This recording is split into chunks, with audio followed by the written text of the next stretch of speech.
Hello everyone, welcome back to the channel. So आज की class में हम शुरू करने वाले हैं अपनी एक्टिविटी रेशोज या जिनका दूसरा नाम होता है टर्नओवर रेशोज। ये रेशोज हमें सिखाती क्या है? ये रेशो हमें सिखाती है कि एक बिजनेस किस तरीके से एक्टिविटी कर रहा है, किस तरीके से उसकी मैनेजमेंट काम कर रही है, वो हमें बताती है। Whether that is doing a good business और नॉट, वो हमें यहाँ से पता देखने को मिलता है। सो एक्टिविटी या टर्नओवर रेशो। एक्टिविटी या टर्नओवर रेशोज में हम बहुत सारी रेशोज पढ़ेंगे। हम बेसिकली 6 रेशोज पढ़ते हैं: inventory turnover ratio, trade receivable turnover ratio, trade payable turnover ratio, working capital turnover ratio, total assets turnover ratio, net assets turnover ratio. 6 ratios हम पढ़ते हैं, जिनमें से 2 आज की क्लास में खत्म करेंगे, 4 अगली क्लास में खत्म करेंगे। ये 2 हैं जो लेंदी है, इनके ज्यादा सवाल होते हैं और इनकी ज्यादा इंपॉर्टेंस भी है, तो पहले हम इन दोनों को खत्म करने वाले हैं। सो जल्दी से देखते हैं टर्नओवर रेशोज कैसे होती है। और आज हम 2 रेशोज खत्म करेंगे, that is inventory turnover ratio और ट्रेड रिसीवेबल टर्नओवर रेशो। सो इन्वेंट्री टर्नओवर रेशो की मैं बात करूं तो देखो, बेसिकली ये बताती क्या है। इन्वेंट्री टर्नओवर रेशो फॉर्मूला होता है इसका, देखो,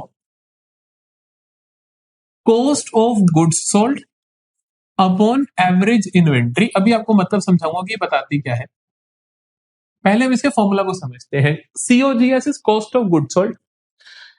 कॉस्ट ऑफ गुड्स सोल्ड निकालने के 2 तरीके होते हैं। कॉस्ट ऑफ गुड्स सोल्ड निकालने के 2 तरीके होते हैं। 2 तरीके कौन कौन से हैं? देखो, पहला तरीका तो होता है, आप इस फॉर्मूले से निकाल लो, that is gross profit is equal to RFO minus cost of goods sold. ठीक है, पहला तरीका तो ये होता है कि ग्रॉस प्रॉफिट होता है RFO minus cost of goods sold. अगर ये पता हो तो ये निकल जाता है। इस तरीके से आप कर सकते हो। इस तरीके में फॉर्मूला क्या बनता है कॉस्ट ऑफ गुड्स सोल्ड का? कॉस्ट ऑफ गुड्स सोल्ड को अगर मैं इधर ले आऊं तो मैं कहूंगा कॉस्ट ऑफ गुड्स सोल्ड बराबर हुआ RFO माइनस ग्रॉस प्रॉफिट। ठीक है, एक तरीका ये होता है। दूसरा तरीका होता है कॉस्ट ऑफ गुड्स सोल्ड को निकालने का। कॉस्ट ऑफ गुड्स सोल्ड बराबर होता है OND माइनस C के, जहां पे O का मतलब होता है बेटा opening stock plus net purchases plus direct expenses less closing stock. ठीक है, 2 फॉर्मूलाज होते हैं, एक ऊपर वाला फॉर्मूला होता है और एक नीचे वाला फॉर्मूला होता है। तो बेसिकली एक तो होता है COGS is equal to RFO minus gross profit, या अगर ग्रॉस लॉस है तो जोड़ दोगे। दूसरा होता है cost of goods sold is equal to OND minus C। इन दोनों में से कोई एक यूज होगा। एक बात आपको कोक्स निकालते हुए समझ आ गया, कोक्स कैसे निकलेगा।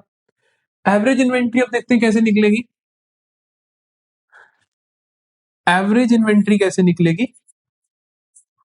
एवरेज इन्वेंट्री निकालने का तरीका होता है ओपनिंग स्टॉक साल की शुरुआत में कितना है प्लस क्लोजिंग स्टॉक अपॉन 2। ठीक है, दैट्स इट। अब आपको यहां पर कोई 2 पॉइंट्स बता रहा हूं, मैं आपको बहुत जरूरी ध्यान रखने हैं। If RFO is given and COGS cannot be found, कुछ इस तरीके से सवाल है जिसके अंदर रेवेन्यू फ्रॉम ऑपरेशन गिवन है और कॉस्ट ऑफ गुड्स सोल्ड निकल ही नहीं सकता, तो वहां पर इन्वेंट्री टर्नओवर रेशियो का फॉर्मूला हो जाएगा RFO अपॉन एवरेज इन्वेंट्री। बात समझ आई मेरी? इन केस कहीं पर सिर्फ रेवेन्यू फ्रॉम ऑपरेशंस गिवन है और कॉस्ट ऑफ गुड्स सोल्ड दिया ही नहीं हुआ और कॉस्ट ऑफ गुड्स सोल्ड निकाल भी नहीं सकते किसी तरीके से, तो वहां पर क्या होगा? वहां पर क्या होगा? इन्वेंट्री टर्नओवर रेशियो का फॉर्मूला होगा RFO अपॉन एवरेज इन्वेंट्री। दूसरी बात आपको ध्यान रखनी है, GP if not mentioned is on RFO। Suppose आपको दिया गया है एग्जांपल के तौर पे कि ग्रॉस प्रॉफिट है मेरा 30%, नहीं बताया किसका 30%, तो ऑटोमेटिकली एज्यूम करोगे this implies 30% on RFO। Clear हुई? इन 2 बातों को आपका ध्यान रखना है। एक इस फॉर्मूलास को आपको ध्यान रखना है कि कोक्स के 2 फॉर्मूलास होते हैं, वो ध्यान रखने हैं। एवरेज इन्वेंट्री का फॉर्मूला बहुत आसान है ही पड़ा, और आपको इन दो बातों का खास ध्यान रखना है, ये ध्यान रह जाता है तो इन्वेंट्री टर्नओवर रेशियो कोई गलत नहीं कर सकता। ठीक है, जल्दी से स्क्रीनशॉट ले लो, अपने नोट्स में लिख लो। अब जल्दी से शुरू करते हैं इसके क्वेश्चंस। तो पहला क्वेश्चन कहता है from the following information calculate inventory turnover ratio. Cost of revenue from operations दे रखा है। Cost of revenue from operation का ऑटोमेटिकली मतलब यही होता है कि कॉस्ट ऑफ गुड्स सोल्ड, है ना। कॉस्ट ऑफ गुड्स सोल्ड बताते हैं कि बेचे गए सामान की कीमत। Cost of revenue from operation का मतलब हुआ कॉस्ट ऑफ सेल्स। आरएफओ का मतलब सेल्स होता है कि जो सामान बेचा उसकी कॉस्ट कितनी है, यही है। Inventory in the beginning, inventory at the end. Average inventory क्या होता है बेटा, ओपनिंग प्लस क्लोजिंग अपॉन 2। तो बिगिनिंग वाली और एंड वाली, बिगिनिंग वाली कितनी है 2 लाख प्लस एंड वाली कितनी है 3 लाख अपॉन 2। तो 5 लाख अपॉन 2 कितना आएगा 2,50,000। ठीक है, एवरेज इन्वेंट्री समझ आई। कोग्स हमें पता ही ये 10 लाख है, तो इन्वेंट्री टर्नओवर रेशियो कितनी आएगी, cost of goods sold that is 10 lakh upon 2,50,000। ठीक है, ये 4 जीरो से 4 जीरो गई, 25 इंटू 4, तो यही मेरे पास 4 टाइम्स। इस चीज का ध्यान रखना कि इन्वेंट्री टर्नओवर रेशियो, ये सारी की सारी टर्नओवर रेशियो, सारी की सारी एक्टिविटी रेशियो जो होती है आपकी, वो टाइम्स में आती है, 4 टाइम्स। मैंने आपको कहा था, मैं आपकी इसकी इंपॉर्टेंस बताता हूं। इससे निकलता क्या है, देखो, इससे आप निकाल सकते हो average collection period, sorry average age of inventory. क्या निकाल सकते हो, एवरेज एज ऑफ इन्वेंट्री। वो कैसे निकलेगी कि साल में 12 महीने होते हैं और इन्वेंट्री टर्नओवर रेशियो 4 आई, तो दैट इज 3 मंथ्स। इसका मतलब ये होता है बेटा कि हमारी जो इन्वेंट्री होती है उसकी एवरेज एज 3 महीने है, कि हम एक बार जब सामान लेकर आते हैं तो वो लगभग 3 महीने चलता है, फिर हमें और लाना पड़ता है, फिर वो 3 महीने चलता है, फिर हमें और लाना पड़ता है। तो बेसिकली इन्वेंट्री की उम्र कितनी है, जो हम स्टॉक लेकर आ रहे हैं उसकी एज कितनी है, वो हमें कौन बताता है, इन्वेंट्री टर्नओवर रेशियो बताता है। क्लियर हुई बात। चलो जी, और क्वेश्चन देखते हैं। यहां पर देखो, कहते हैं calculate inventory turnover ratio. Inventory turnover ratio का फॉर्मूला होता है COGS upon average inventory. Cost of goods sold दे ही नहीं रखी, रिवेन्यू फ्रॉम ऑपरेशन दे रखे हैं, और कॉस्ट ऑफ गुड्स सोल्ड मैं यहां निकाल भी नहीं सकता क्योंकि मेरे को ग्रॉस प्रॉफिट की इंफॉर्मेशन भी नहीं दे रखी, या मेरे को ओएनडीसी की इंफॉर्मेशन नहीं दे रखी। तो मेरे यहां पर जो फॉर्मूला हो जाएगा वो ये ना रहकर क्या हो जाएगा, RFO upon average inventory. RFO upon average inventory. Average inventory कितना हुआ, opening plus closing upon 2, 75,000 plus 1,25,000 upon 2,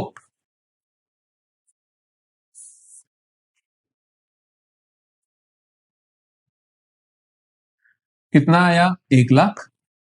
average inventory कितनी हुई 1 लाख। आरएफओ कितना है 5 लाख, तो 5 लाख अपॉन 1 लाख, ये कैंसिल हुआ, दैट इज 5 टाइम्स। क्लियर है जी मेरी बात। चलो अगला सवाल देखते हैं। From the following information calculate inventory turnover ratio. फिर से मेरे को पता है इन्वेंट्री टर्नओवर रेशियो का फॉर्मूला को जनरली यही लगता है, ठीक है, वो रेयर केस होते हैं जो पिछला केस था, upon average inventory. Cost of goods sold निकालने के दो तरीके होते हैं, या तो आपको सेल्स और प्रॉफिट का फिगर पता हो, या आपको ओएनडीसी पता हो। यहाँ पे देखो मेरे को इन्फॉर्मेशन ओएनडीसी जैसी दे रखी है, opening inventory, purchases, carriage inwards, closing inventory, wages, freight outward, ये सब दे रखा है। तो जल्दी से देखते हैं, तो जल्दी से देखते हैं क्या क्या क्या क्या क्या कहते हैं, क्या कहते हैं। हमारे पास कोक्स का फॉर्मूला क्या होता है, ओपनिंग इन्वेंट्री या opening stock plus net purchases plus direct expenses और लेस क्लोजिंग स्टॉक।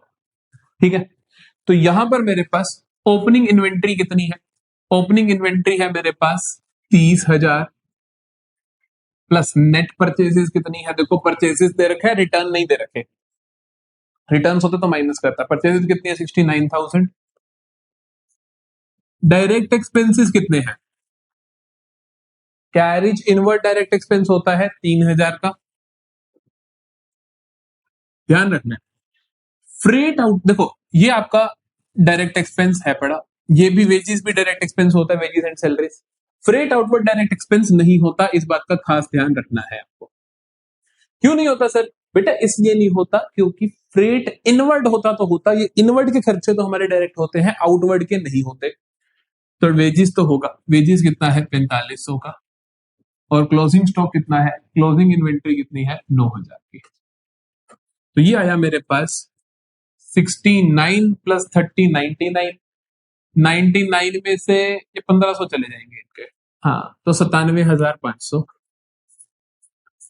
ठीक है, ये आया मेरे पास cost of goods. Average inventory कैसे निकलेगी? Opening plus closing upon 2। Opening देखो कितनी है, ये रही ओपनिंग, ये रही क्लोजिंग। ओपनिंग है 30,000, क्लोजिंग है 9,000। तो 30,000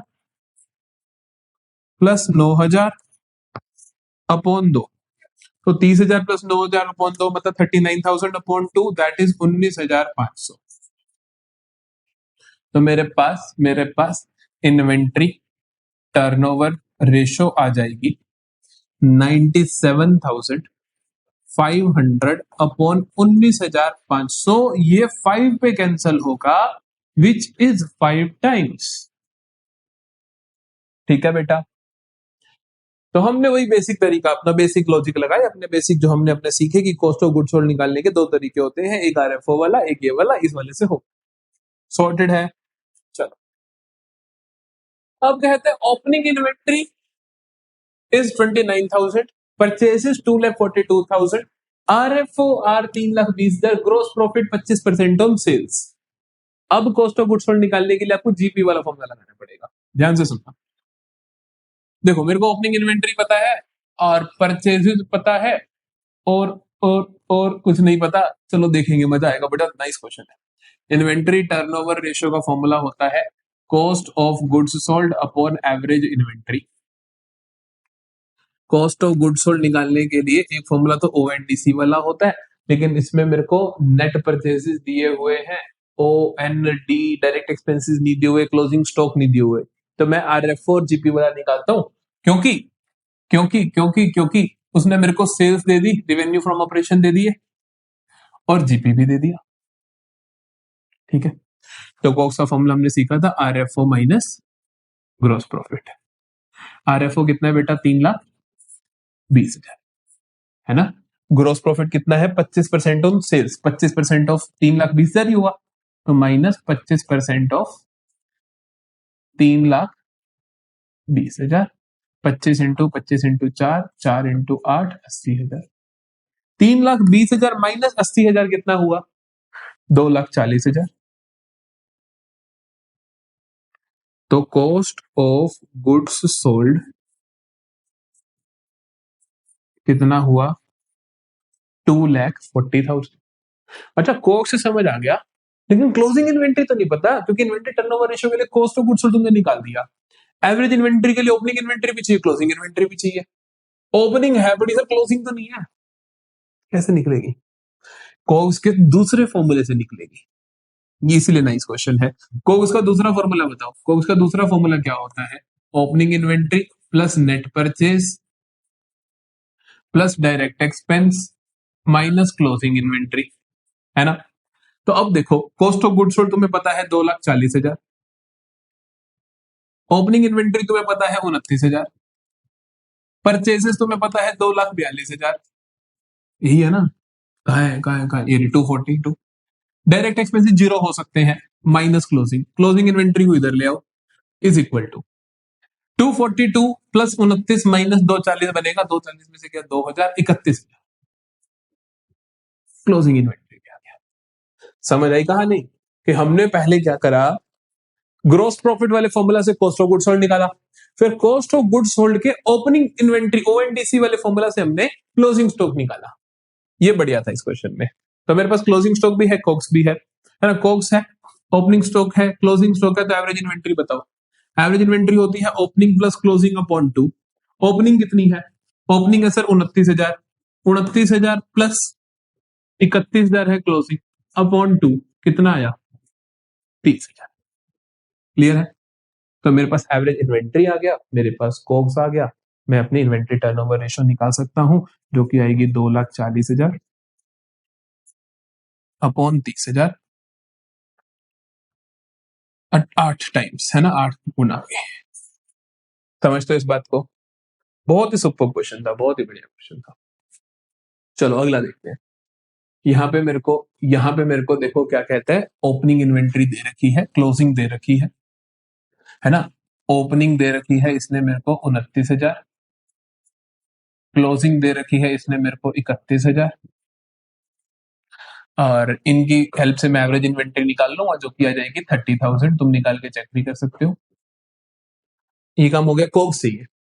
कोग्स के लिए इसने ग्रॉस प्रॉफिट की डिटेल्स और रिवेन्यू फ्रॉम ऑपरेशन की डिटेल्स दी। डिटेल्स देखो क्या दी, कहते हैं कि रिवेन्यू फ्रॉम ऑपरेशन है 3 लाख के, ग्रॉस प्रॉफिट है 25% ऑन कॉस्ट। कॉस्ट का मतलब होता है कोग्स, ये ध्यान रखना, ठीक है। अगर अब आप फॉर्मूला लगाओगे तो आपके हिसाब से कॉस्ट ऑफ गुड सोल्ड किसके बराबर है, आरएफओ माइनस जीपी के।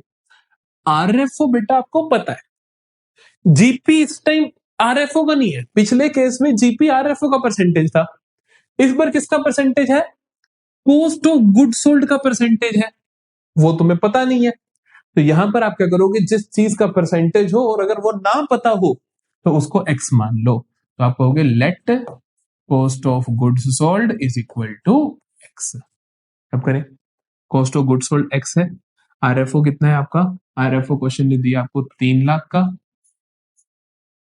ग्रोस प्रॉफिट कितना है बेटा जी, 25% ऑन कॉस्ट, तो 25% ऑफ एक्स है आपका ग्रोस प्रॉफिट, ठीक है। तो ये क्या आया, x plus 25/100 of x is equal to 3 lakh. तो ये कितना आया, 125/100 of x, 125/100 of x is equal to 3 lakh. X की वैल्यू क्या आई, 3 lakh into 100/125, 25 into 5, 25 into 4, 5 into 6, 60,000 into 4, 2,40,000, ठीक है।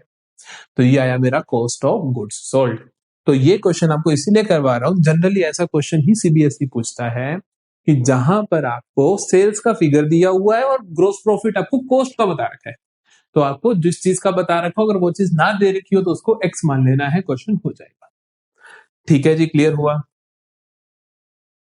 चलो अगला सवाल देखते हैं।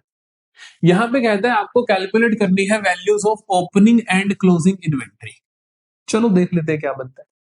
क्वेश्चन कहता है 2,80,000 is cost of revenue from operation, मतलब कि मेरे को कॉस्ट ऑफ गुड्स सोल्ड दे रखा है 2,80,000, ठीक है। Inventory turnover ratio is 8 times, inventory turnover ratio is 8 times, ठीक है। और क्या कहता है, opening inventory is 1.5 times more than closing inventory. इस वर्ड का मतलब समझना, मोर देन का मतलब क्या होता है कि opening inventory is closing inventory 1.5 times more than closing, मतलब कि closing inventory plus 1.5 of closing inventory, समझे। ओपनिंग इन्वेंट्री कितनी है, क्लोजिंग उससे 1.5 ज्यादा, तो हम कहेंगे 1.5 ऑफ क्लोजिंग। तो आप इसको ऐसे भी कह सकते हो कि ओपनिंग इन्वेंट्री कितनी है कि x प्लस 1.5x, मतलब कि क्लोजिंग को अगर आपने कंसीडर कर लिया कि क्लोजिंग इन्वेंट्री क्या है, अगर x, तो आप कह सकते हो कि ओपनिंग इन्वेंट्री कितनी है, x plus 1.5x which is nothing but 2.5x। Clear है जी। चलो ये बात भी समझ आई। अब यहां से कुछ देखते हैं, इन्वेंट्री टर्नओवर रेशियो का फॉर्मूला क्या होता है। इन्वेंट्री टर्नओवर रेशियो का फॉर्मूला होता है कोग्स अपॉन एवरेज इन्वेंट्री। ये है आपकी 8 गुना। कोग्स बेटा जी आपके पास है 2,80,000, एवरेज इन्वेंट्री आपको नहीं पता। यहां से आप बता सकते हो कि एवरेज इन्वेंट्री कितनी होगी, 2,80,000 upon 8, which is 8 into 3 24, 8 into 5 40, तो बेसिकली 35,000। ठीक है, यहां तक कोई प्रॉब्लम तो नहीं है। मैंने सिर्फ जो क्वेश्चन स्टेटमेंट थी वो लिखा, ओपनिंग को लिखा, closing plus debt times of closing, इसको मैंने एक्स बोला तो ये 2.5x हुआ। फिर हमने इस फॉर्मूला को जस्ट पुट किया, हमारे पास एवरेज इन्वेंट्री की वैल्यू आ गई। अब मुझे एवरेज इन्वेंट्री का फॉर्मूला पता है, अब मुझे एवरेज इन्वेंट्री पता है क्या होता है, ओपनिंग प्लस क्लोजिंग अपॉन 2। ये है कितनी, 35,000 इंटू 2, ये 2 इधर आ जाएगा। ओपनिंग प्लस क्लोजिंग, ओपनिंग कितनी है 2.5x और क्लोजिंग कितनी है x, तो कितना हुआ 3.5x इज इक्वल टू 70,000। तो x कितना हुआ 70,000 अपॉन 35 इंटू 10, है ना, ये मैंने 3.5 को 35 कर दिया, तो 35 इंटू 270, 1 2 3, तो ये कितना आया बेटा मेरे पास 20,000। किसकी वैल्यू आई 20,000, x की वैल्यू आई, और x है क्या मेरा क्लोजिंग इन्वेंट्री, तो क्लोजिंग इन्वेंट्री की वैल्यू आई मेरे पास 20,000। ओपनिंग इन्वेंट्री की वैल्यू क्या बन जाएगी 2.5 इंटू 20,000, जो कि होती है 50,000। समझे, तो बेटा जो क्वेश्चन आता है ना पेपर में वो इन्हीं लेवल का आता है, ऐसे बेसिक क्वेश्चन नहीं आते हैं, तो इसीलिए हमने हर तरीके के क्वेश्चन आज क्लास में डिस्कस करे। चलो अब हम देखते हैं ट्रेड रिसीवेबल टर्नओवर रेशियो, इसे हम प्यार से बोलते हैं टीआर।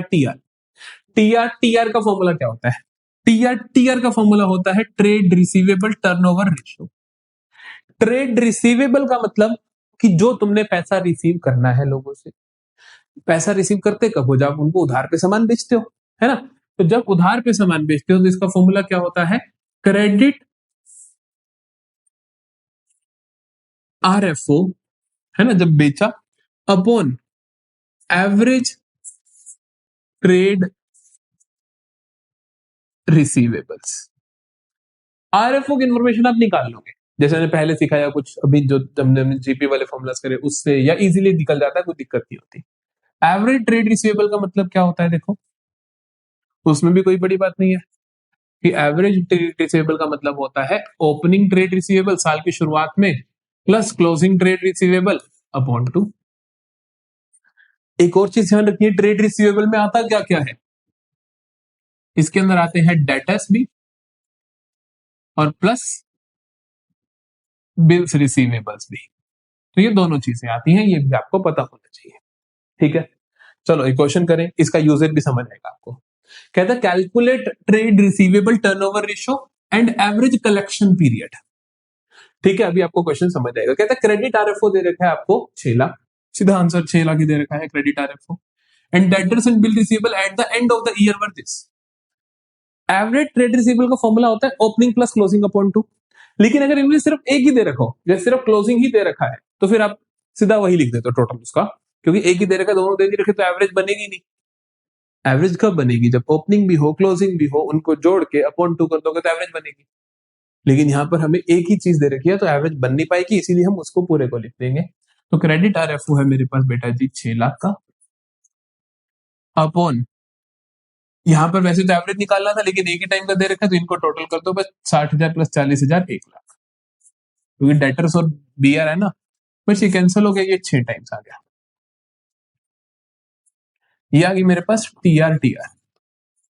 ठीक है, एवरेज कलेक्शन पीरियड कैसे निकलता है, एवरेज कलेक्शन पीरियड कैसे निकलता है, 12 महीने अपॉन टीआर दैट इज 6, तो आंसर आया 2 मंथ्स। अब फिर इसका मतलब क्या है, इसका मतलब ये होता है, इसका मतलब ये होता है कि हम लोग जिसको भी उधार पे सामान बेचते हैं तो अंदाजन 2 महीने के अंदर अंदर हमें पेमेंट मिलती है। जिसको भी हम उधार पे सामान बेचते हैं तो एवरेज वो 2 महीने के अंदर अंदर हमें पेमेंट वापस करता है। ठीक है जी, चलो अगला देखें।